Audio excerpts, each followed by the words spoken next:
Every product around you exists because of a plan. Welcome to the Industrial Analyst, where we uncover the strategy behind industry. So, how does a company really know if it's winning? Is it just a feeling? Nope, it's not magic, it's metrics. And today, we're going to break down the essential numbers that tell businesses if they're soaring, sinking, or just, treading water. Okay, so picture this. You're trying to steer a giant ship. You can't just lean out the window and guess which way to go, right? You need a dashboard, a whole bunch of gauges tracking your speed, your fuel, your direction. Well, a business is pretty much the exact same thing. And today, we're going to explore how they build that dashboard to navigate the, let's face it, pretty choppy waters of the market. All right, let's dive right in.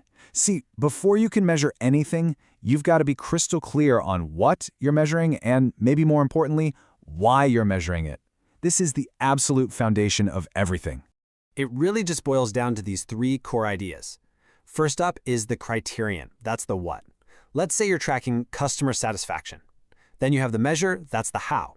How are we going to track it? Maybe with a simple 1 to 5-star rating. And finally, you need a standard. That's your goal. We're shooting for an average of 4.8 stars. That's it. Criterion, measure, standard. Simple, right? And this right here, this is probably the most important point of all. The whole point isn't to create some scary report card to blame people. A great system is actually a tool for motivation. It gets the entire team lined up behind the same goal and hopefully inspires everyone to want to improve together.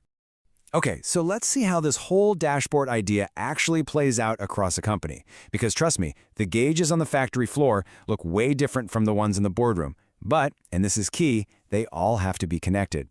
So let's start at the ground level, right on the shop floor. At this operational level, it is all about the here and now, the immediate stuff. Think of these as the little warning lights on the dashboard, tracking things like hourly output or how long a task takes.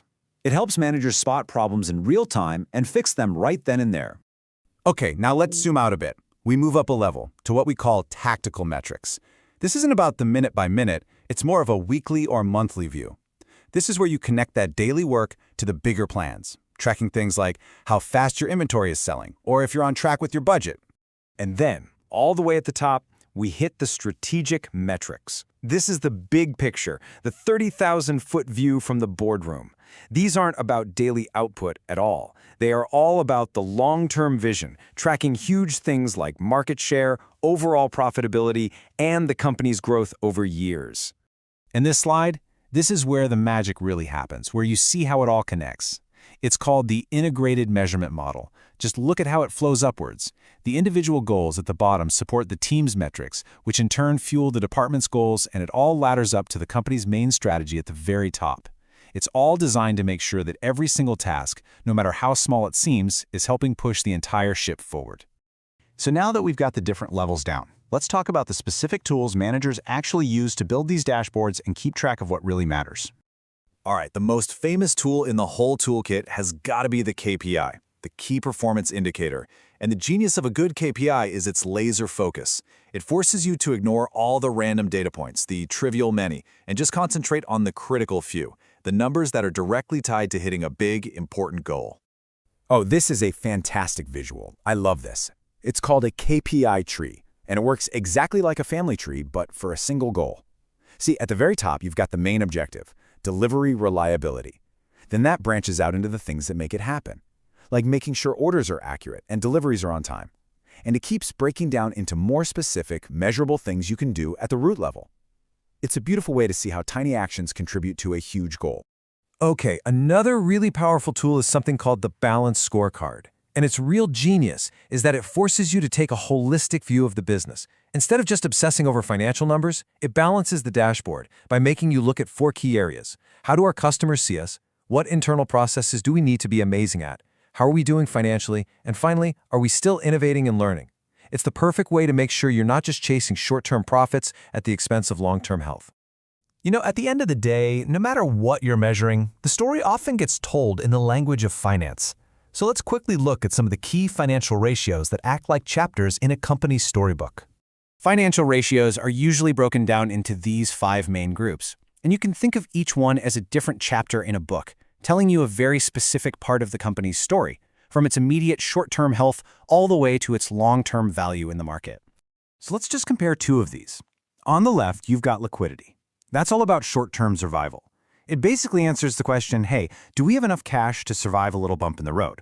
Then on the right, you have activity. That's all about efficiency. It asks, are we actually making the most out of all this stuff we own to generate cash? So one is about staying afloat, the other is about moving fast.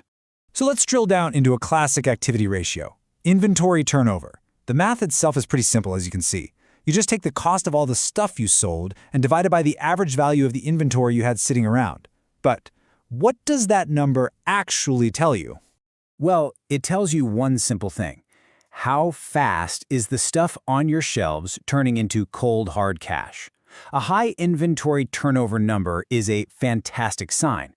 It means your products aren't just sitting there collecting dust. No, they're flying off the shelves, and that's exactly what you want for a healthy, cash-generating business.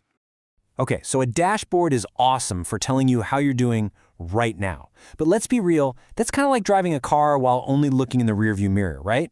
What about the road ahead? What about the potholes? Or, hey, even the unexpected shortcuts? A smart business has to look forward too. And that, my friends, is exactly where risk management comes into play.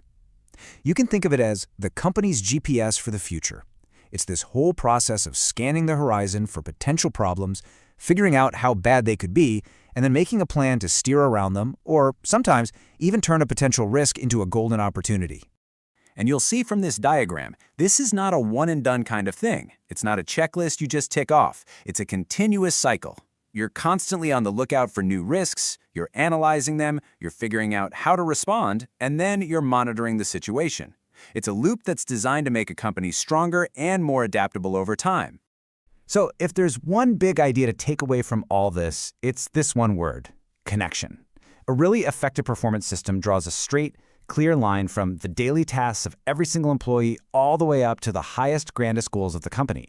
It makes sure everyone is pulling the rope in the same direction. And that really brings it all home, doesn't it? It boils down to a simple but really powerful question we can all ask ourselves. What does your personal dashboard look like? What is that one single metric that tells you if you're truly succeeding? And is it pointed in the right direction?